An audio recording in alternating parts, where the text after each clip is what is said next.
Chapitre 6e. La voie toltèque de la liberté. Briser les vieux accords. La véritable liberté est de pouvoir être libre, d'être qui nous sommes vraiment.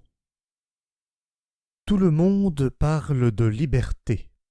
Sur toute la planète, des peuples, des races, des pays différents se battent pour elle. Mais qu'est-ce que c'est la liberté? En Amérique, les gens prétendent vivre dans un pays libre. Mais sont-ils vraiment libres? Sommes-nous libres d'être qui nous sommes véritablement? La réponse est non, nous ne le sommes pas. La véritable liberté est de pouvoir être libre d'être qui nous sommes vraiment. Qui nous empêche d'être libres? On accuse le gouvernement, le temps, les parents, la religion, on accuse même Dieu.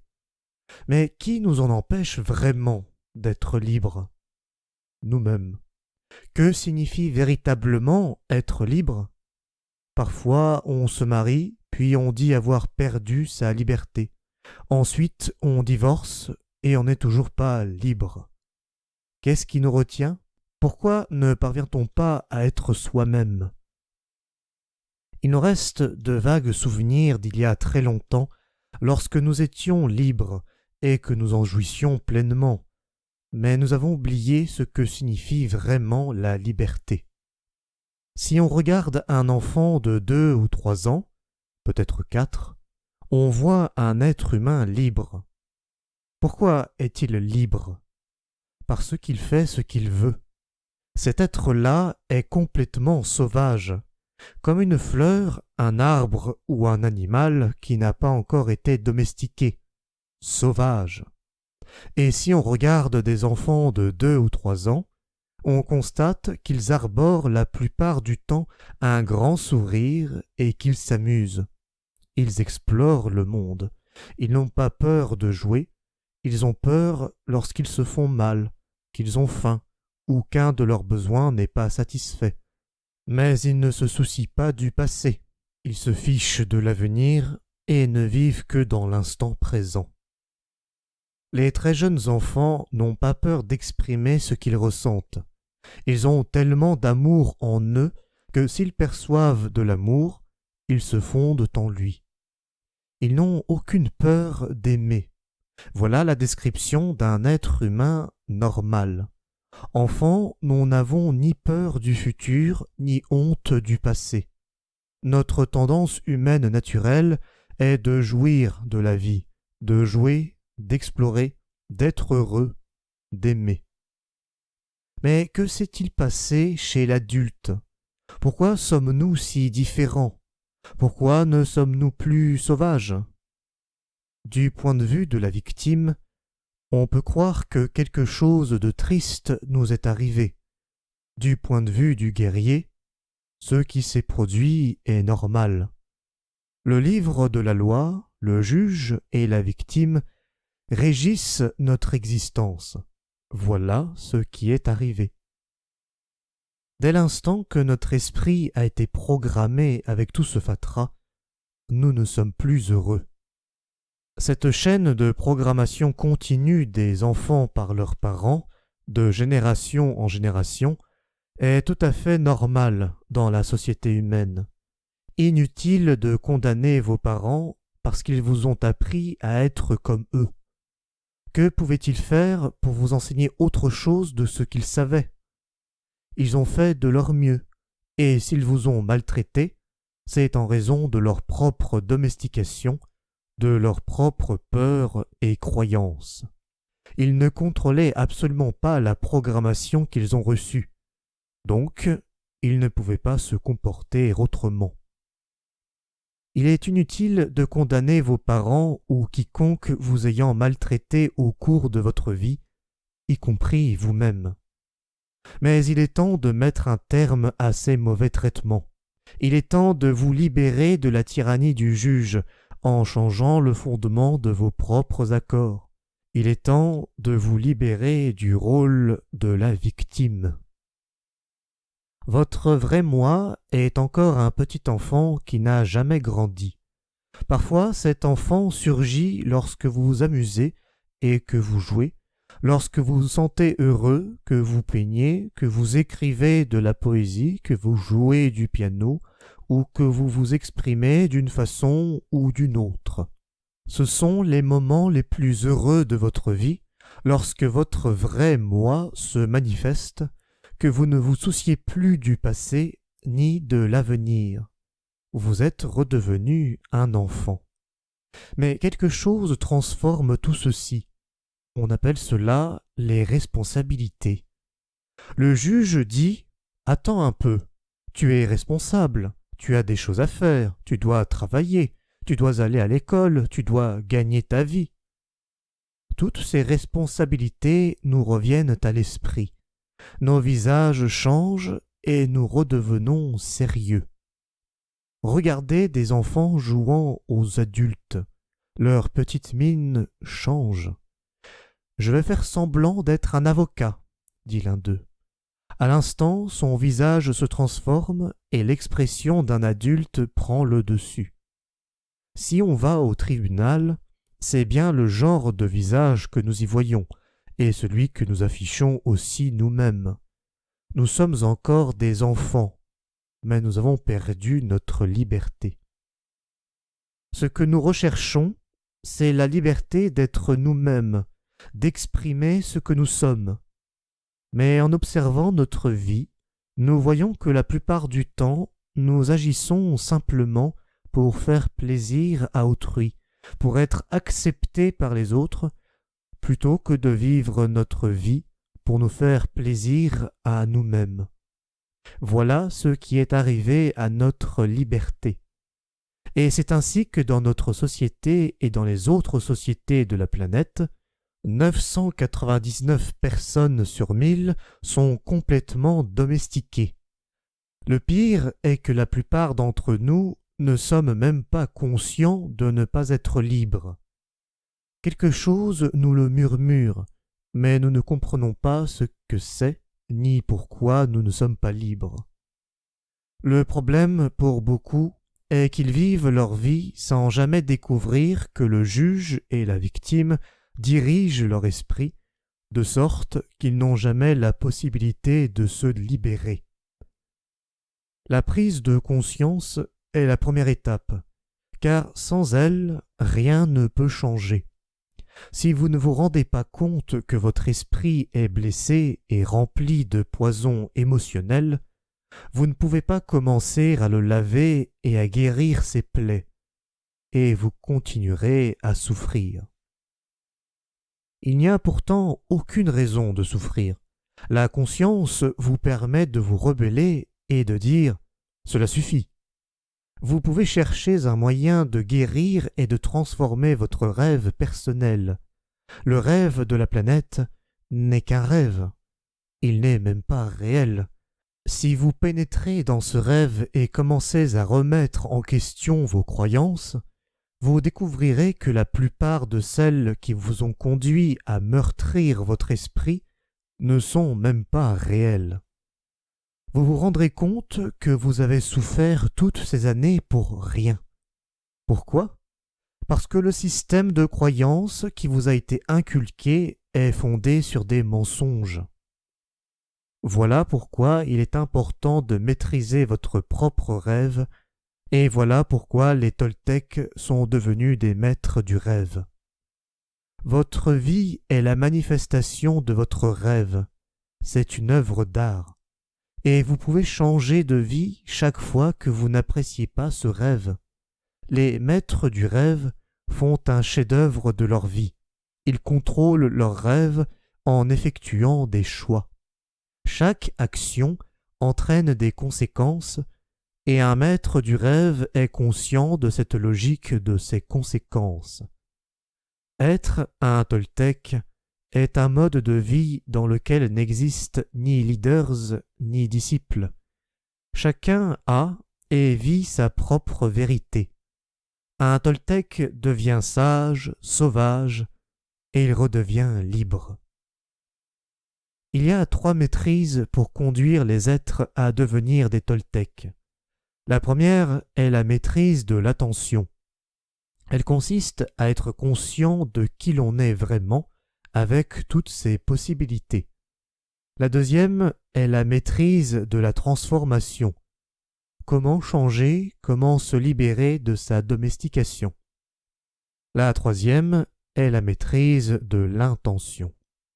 L'intention, du point de vue des Toltèques, est cette composante de la vie qui rend possible la transformation de l'énergie. C'est cet être vivant unique qui englobe toute l'énergie ou que l'on appelle Dieu. L'intention est la vie elle-même, c'est l'amour inconditionnel. La maîtrise de l'intention est donc la maîtrise de l'amour. Lorsqu'on évoque la voie toltèque de la liberté, on constate que les Toltèques disposent de toute une cartographie pour se libérer de la domestication. Ils comparent le juge, la victime et le système de croyance à un parasite qui envahit l'esprit humain. De leur point de vue, tous les humains qui ont été domestiqués sont malades, puisqu'un parasite contrôle leur esprit et leur cerveau. Ce parasite se nourrit des émotions négatives issues de la peur. Si l'on regarde la description d'un parasite, on voit qu'il s'agit d'une créature se nourrissant de la vie d'autres êtres humains, suçant leur énergie sans rien leur donner en retour, et détruisant petit à petit ses hôtes. Le juge, la victime et le système de croyance correspondent tout à fait à cette description. Ensemble, ils représentent un être vivant constitué d'énergie psychique ou émotionnelle, et cette énergie est vivante. Il ne s'agit bien sûr pas d'énergie matérielle, mais les émotions ne sont pas matérielles non plus. Nos rêves non plus ne sont pas constitués d'énergie matérielle, mais nous savons qu'ils existent. L'une des fonctions du cerveau est de transformer l'énergie matérielle en énergie émotionnelle. Le cerveau est notre usine à émotions, et nous avons dit que la fonction principale de l'esprit est de rêver. Les Toltèques croient que le parasite, le juge, la victime et le système de croyance contrôlent votre esprit. Ils contrôlent votre rêve personnel. Le parasite rêve à travers votre esprit et vit sa vie au moyen de votre corps. Il survit grâce aux émotions engendrées par la peur et prospère grâce aux drames et aux souffrances. Lorsque nous découvrons que notre esprit est contrôlé par le juge et la victime et que le vrai « nous » est relégué dans un coin, nous avons 2 choix. Le premier est de continuer à vivre comme avant, de se soumettre au juge et à la victime, de continuer de vivre le rêve de la planète. Le deuxième consiste à faire ce que font les enfants lorsque les parents veulent les domestiquer, se rebeller et dire non. Nous pouvons déclarer la guerre aux parasites et au juge et à la victime, déclencher un combat pour conquérir notre indépendance, notre droit à utiliser notre propre esprit et notre propre cerveau.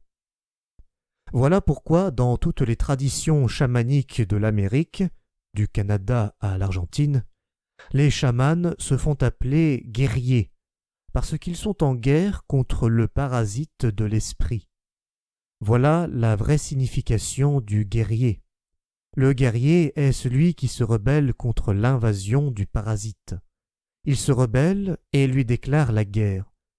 Cela dit, être un guerrier ne signifie pas gagner toutes les batailles. Parfois on en gagne, parfois on en perd, mais on fait toujours de son mieux, et au moins On tente sa chance de redevenir libre. En choisissant cette voie, on y gagne au minimum la dignité de la rébellion, en faisant en sorte de ne plus être les victimes sans défense de ses propres émotions incongrues et du poison émotionnel d'autrui. Même si on succombe à l'ennemi, au parasite, on ne fait pas partie des victimes tombées sans être battues. Dans le meilleur des cas, être un guerrier nous donne l'occasion de transcender le rêve de la planète et de transformer notre rêve personnel en un rêve appelé paradis. Tout comme l'enfer, le paradis est un lieu qui existe dans notre esprit. Il y règne la joie, on y est heureux, libre d'aimer et d'être qui on est vraiment. On peut atteindre le paradis en étant encore en vie. Pas besoin d'attendre d'être mort. Dieu est toujours présent et le royaume des cieux est partout. Mais il faut tout d'abord des yeux et des oreilles pour voir et entendre cette vérité. On doit se libérer du parasite. Le parasite peut être comparé à un monstre à 1000 têtes. Chacune de ces têtes est l'une de nos peurs. Si l'on veut être libre, il faut le détruire. Une solution consiste à attaquer une de ces têtes à la fois, ce qui signifie faire face à ces peurs une par une. Ce processus est lent, mais il fonctionne. Chaque fois qu'on fait face à une de ces peurs, on est un peu plus libre. Une autre approche consiste à cesser de nourrir ce parasite. Si on ne lui donne plus rien à manger, on le tue par inanition. Pour ce faire, il faut contrôler ses émotions, ne plus entretenir celles qui proviennent de la peur. C'est facile à dire, mais beaucoup plus difficile à faire, parce que le juge et la victime contrôlent notre esprit. Une troisième solution est ce que l'on appelle l'initiation de la mort. On la trouve dans de nombreuses traditions et écoles ésotériques du monde. Elle existe en Égypte, en Inde, en Grèce et en Amérique. Il s'agit d'une mort symbolique qui tue le parasite sans nuire à notre corps physique. Lorsqu'on meurt symboliquement, le parasite doit mourir. Cette méthode est plus rapide que les deux autres, mais elle est encore plus difficile. Il faut beaucoup de courage pour rencontrer l'ange de la mort. On doit être très fort. Regardons de plus près chacune de ces trois solutions. L'art de la transformation, le rêve de l'attention seconde. Nous avons vu que le rêve que vous vivez actuellement est le résultat du processus au moyen duquel le rêve de la planète a capté votre attention et vous a inculqué toutes vos croyances. On peut appeler le processus de domestication le rêve de l'attention première parce que c'est ainsi que votre attention a été utilisée pour la première fois afin de créer le premier rêve de votre vie. L'une des manières de changer vos croyances consiste à concentrer votre attention sur elles et sur vos accords et à modifier ceux que vous avez conclus avec vous-même. Ce faisant, vous vous servez de votre attention pour la seconde fois, créant ainsi le rêve de l'attention seconde ou nouveau rêve. La différence, c'est que vous n'êtes plus innocent. Ce n'était pas le cas lorsque vous étiez enfant. Vous n'aviez pas le choix. Mais vous n'êtes plus un enfant. Maintenant, c'est à vous qu'il appartient de choisir. Vous pouvez choisir de croire ce que vous voulez, y compris de croire en vous-même. La première étape consiste à prendre conscience du brouillard qui obscurcit votre esprit. Vous devez devenir conscient du fait que vous rêvez en permanence. Seule cette conscience peut vous donner la possibilité de transformer votre rêve. Si vous vous rendez compte que tout le drame de votre vie provient de ce que vous croyez, et que ceci n'est pas vrai, Vous pouvez alors commencer à changer. Toutefois, pour vraiment modifier vos croyances, il vous faut concentrer votre attention sur ce que vous voulez précisément changer. Vous devez connaître quels sont ceux parmi vos accords que vous voulez changer, avant de pouvoir le faire. L'étape suivante consiste donc à développer la conscience de toutes les croyances limitatrices, fondées sur la peur, qui vous rendent malheureux. Faites un inventaire de tout ce que vous croyez, de tous vos accords, et ce faisant, la transformation commencera. Les Toltecs nomment ce processus l'art de la transformation, et cela représente toute une maîtrise. Vous devenez un maître de la transformation en modifiant les accords basés sur la peur qui vous font souffrir et en reprogrammant votre esprit à votre manière. L'une des façons dont vous pouvez effectuer cela est d'explorer et d'adopter des croyances telles que les 4 accords Toltec. La décision d'adopter ces accords est une déclaration de guerre contre le parasite, en vue de reconquérir votre liberté. Les 4 accords Toltec vous offrent la possibilité de mettre un terme à la douleur émotionnelle, vous ouvrant ainsi les portes à une réelle appréciation de la vie et au commencement d'un nouveau rêve. À vous d'explorer les possibilités de votre rêve si cela vous intéresse. Les 4 accords Toltec ont été conçus pour vous aider dans l'art de la transformation, vous permettre de briser vos accords limitatifs, vous donner davantage de pouvoir personnel et vous rendre plus fort. Plus vous serez fort, plus vous romprez d'anciens accords jusqu'à ce que vous atteigniez le noyau de tous ces accords. Atteindre ce noyau central est ce que j'appelle aller dans le désert. C'est dans le désert que vous vous retrouverez face à vos démons intérieurs.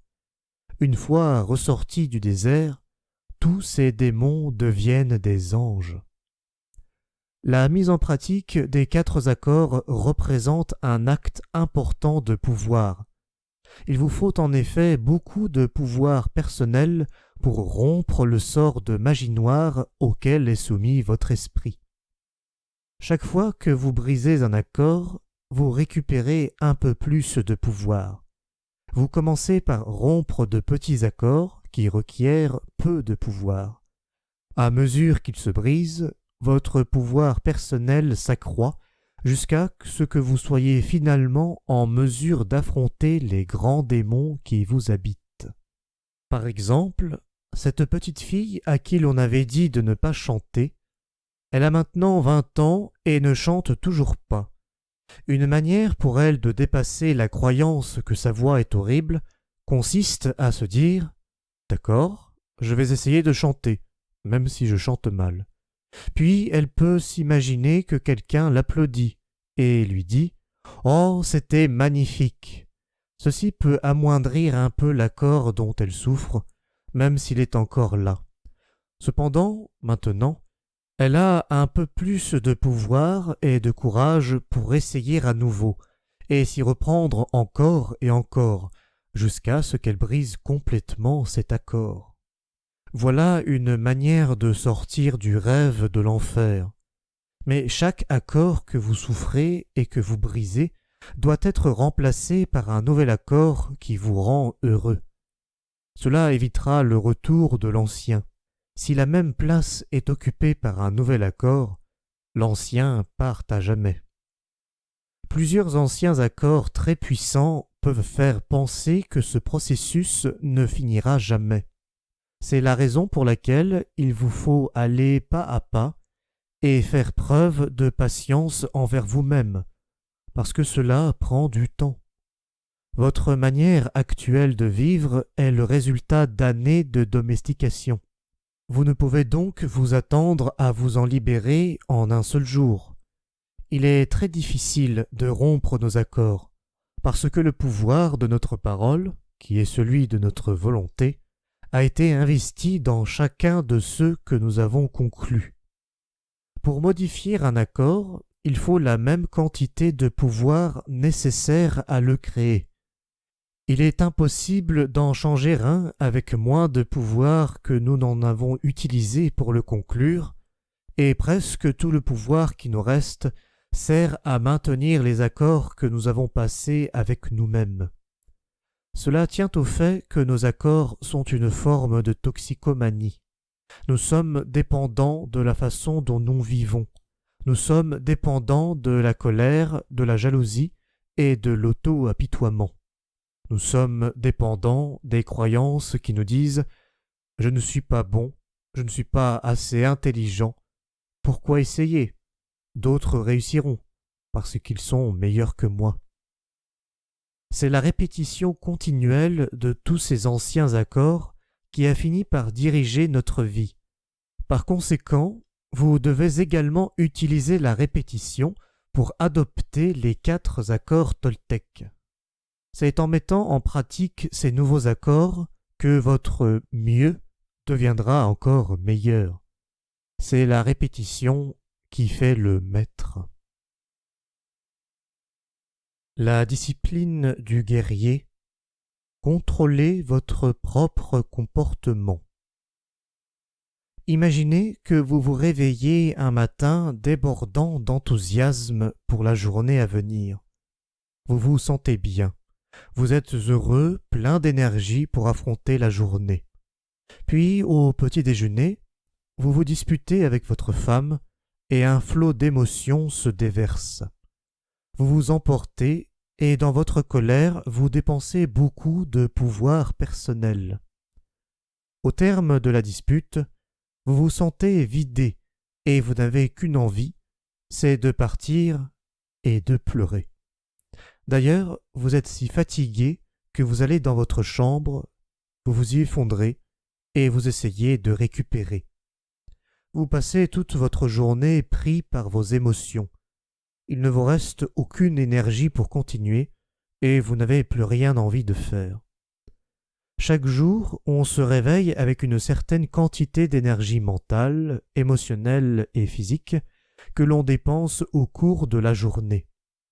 Si nous laissons nos émotions nous vider de cette énergie, il ne nous en reste plus pour changer notre existence ou pour en donner aux autres.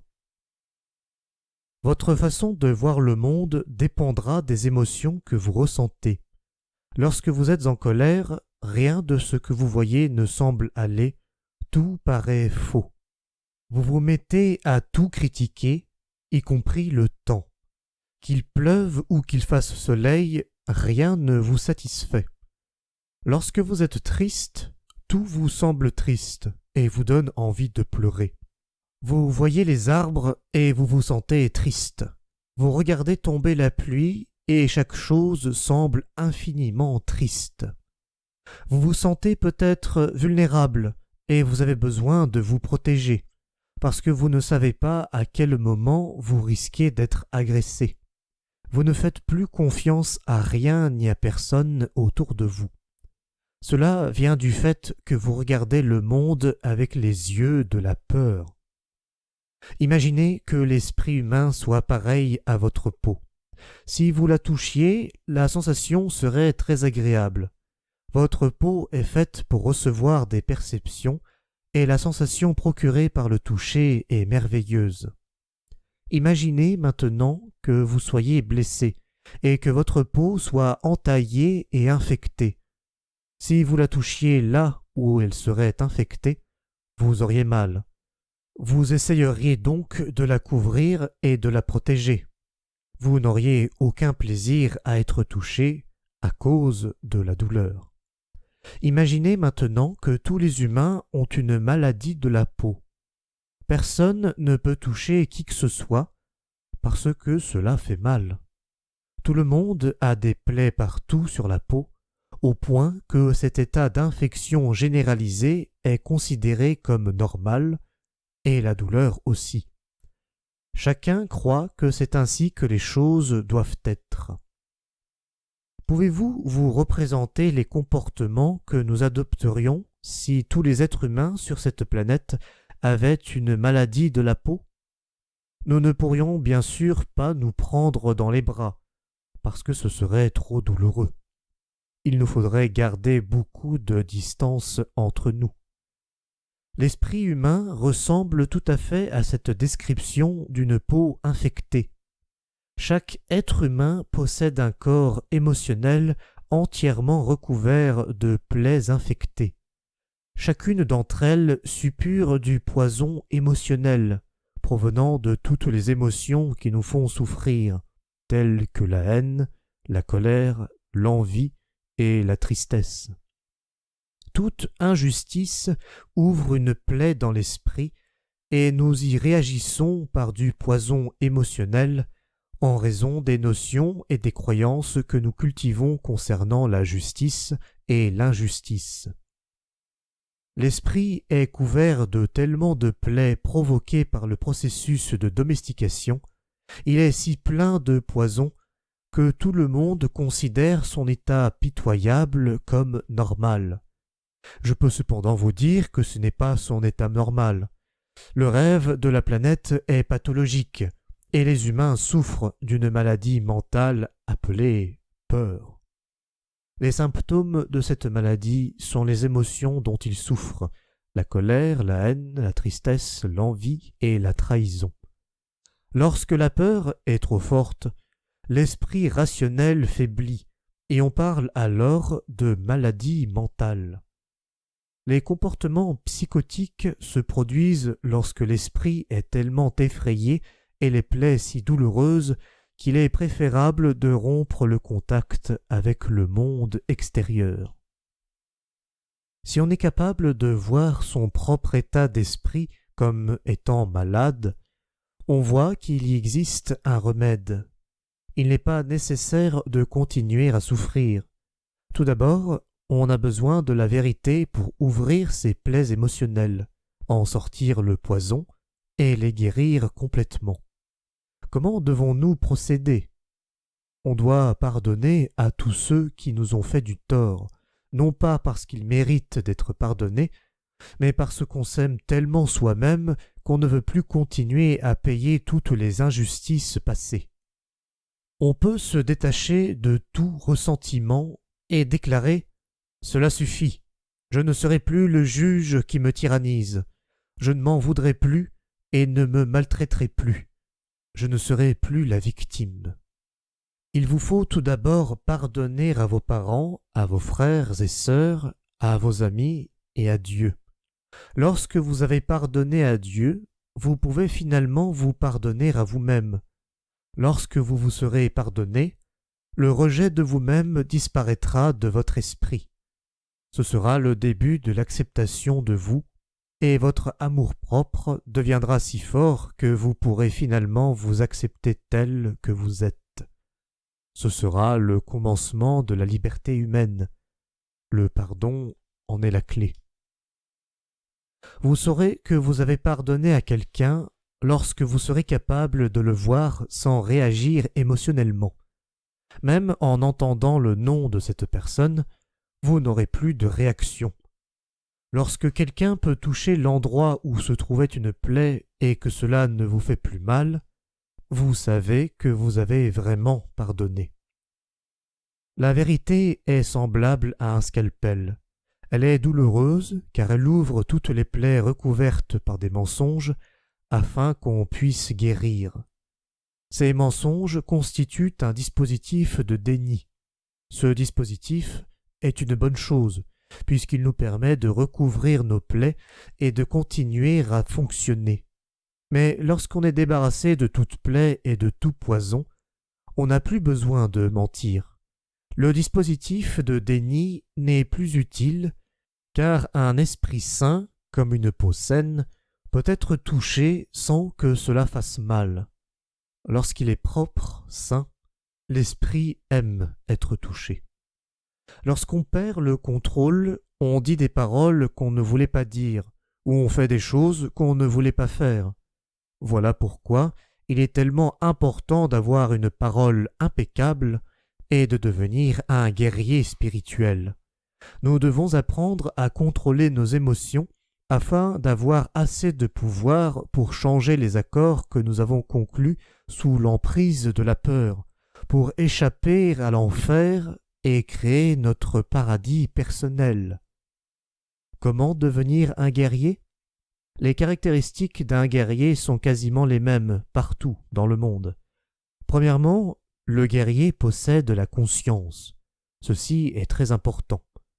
On est conscient d'être en guerre, et celle-ci, dans notre esprit, exige de la discipline. Non pas celle d'un soldat, mais celle d'un guerrier. Ce n'est pas une discipline imposée de l'extérieur qui nous dit que faire ou non, mais celle consistant à être soi-même, quoi qu'il arrive. Ensuite, le guerrier possède le contrôle. Il ne s'agit pas de contrôler d'autres êtres humains, mais ses propres émotions, son propre moi. C'est lorsqu'on perd le contrôle qu'on réprime ses émotions. La différence entre un guerrier et une victime, c'est que cette dernière réprime ses émotions, tandis que le guerrier les réfrène. La victime les réprime, parce qu'elle a peur de les exprimer.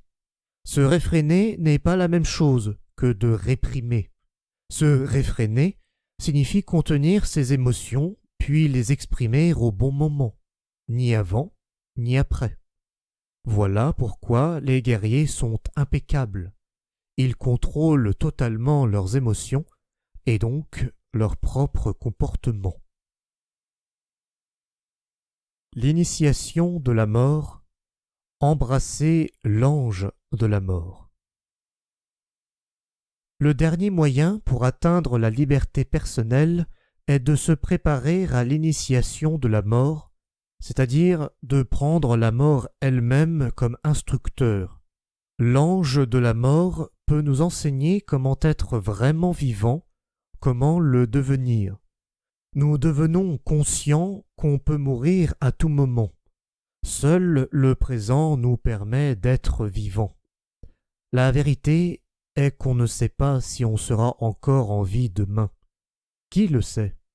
On pense avoir encore de nombreuses années devant soi. Mais est-ce le cas? Si nous allions à l'hôpital et que le médecin nous disait qu'il ne nous reste qu'une semaine à vivre, que ferions-nous? Comme nous l'avons dit auparavant, nous avons deux choix. L'un est de souffrir et de dire à tout le monde « Pauvre de moi, je vais mourir » et d'en faire tout un drame. L'autre est de profiter de chaque instant pour être heureux, pour faire ce qui nous fait vraiment plaisir. S'il ne nous reste qu'une semaine à vivre, alors apprécions vraiment la vie. Soyons vivants. On peut se dire « Je veux être moi-même ». Je ne vais plus vivre ma vie en essayant de faire plaisir aux autres. Je n'aurai plus peur de ce qu'ils pensent de moi. Qu'est-ce que cela peut me faire, puisque je serai mort dans une semaine? Je serai moi-même. L'ange de la mort peut nous apprendre à vivre chaque jour comme si c'était le dernier, comme s'il ne devait pas y avoir de lendemain.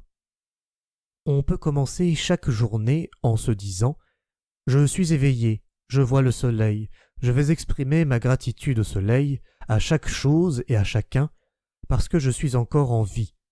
Je dispose d'un jour de plus pour être moi-même. » Voilà comment moi je vois la vie, voilà ce que l'ange de la mort m'a enseigné, à être complètement ouvert, à savoir qu'il n'y a rien à craindre.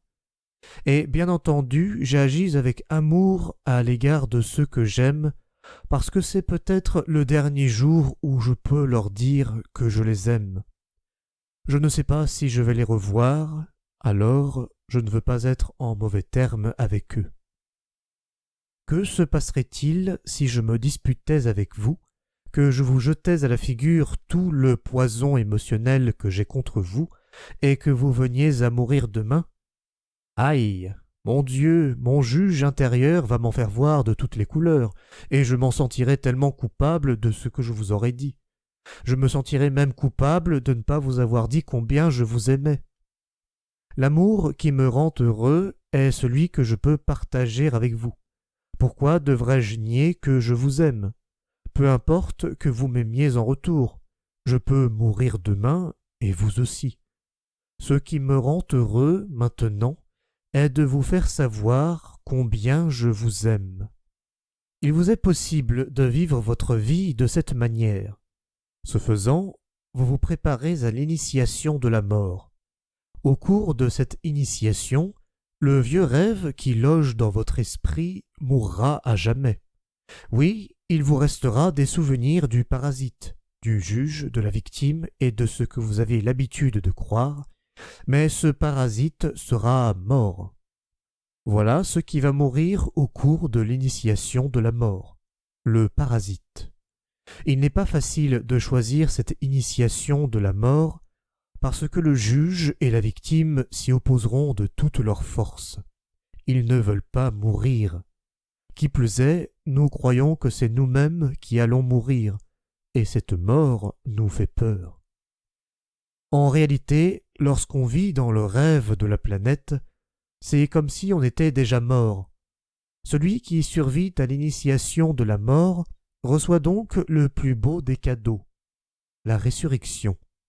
Ressusciter signifie se lever d'entre les morts, être vivant, être à nouveau soi-même. Nous sommes capables de briser notre domestication, de nous libérer à nouveau et de guérir notre esprit. Nous nous soumettons à l'ange de la mort, sachant que le parasite va mourir et que nous serons encore en vie avec un esprit sain et une raison parfaite. Alors seulement nous serons libres d'utiliser notre propre esprit et de mener notre propre vie. Voilà ce que l'ange de la mort nous enseigne dans la voie toltèque. Il vient à nous et nous dit « Vois-tu, tout ce qui existe ici m'appartient. Ce n'est pas à toi. Ta maison, ton conjoint, tes enfants, ta voiture, ta carrière, ton argent, tout m'appartient. Et je peux te le reprendre quand je veux, mais pour l'instant, tu peux en faire usage. » Si nous nous soumettons à l'ange de la mort, nous serons éternellement heureux. Pourquoi ? Parce qu'il emporte le passé et permet ainsi à la vie de continuer. À chaque moment écoulé, l'ange de la mort ne cesse d'en prendre la part qui est morte, tandis que nous continuons de vivre dans le présent. Le parasite souhaite que nous portions le passé avec nous. C'est pourquoi être vivant nous pèse tant. Tant qu'on essaie de vivre dans le passé, comment pouvons-nous savourer le présent ? Lorsqu'on rêve du futur, pourquoi nous faudrait-il porter le fardeau du passé ? Quand allons-nous enfin vivre dans le présent ? Voilà ce que l'ange de la mort peut nous enseigner.